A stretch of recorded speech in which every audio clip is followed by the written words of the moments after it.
Well, we're here at the Sandia wonderful motorsports park here in Albuquerque, New Mexico.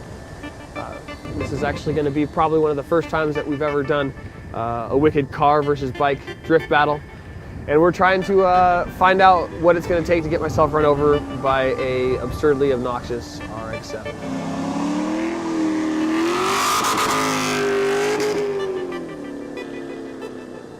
As long as he doesn't catch a rut and a hook in front of me like this morning, we're going to be just fine.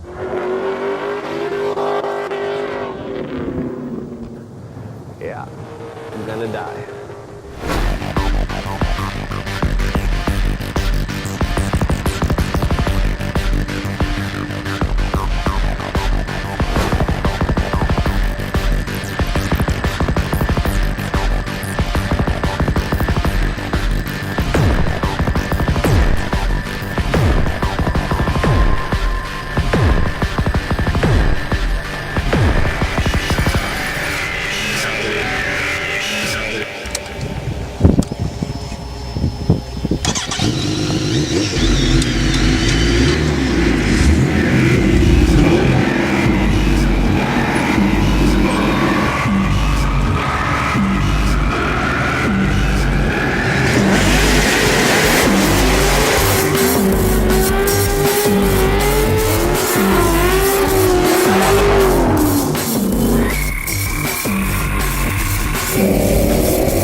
Just a little dirty, but it's still good.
How long have you been drifting? Just this year. First time. Just started. Like a year? Like not even a year. Nobody told me that. Actually, I just got the car last week. Okay, awesome.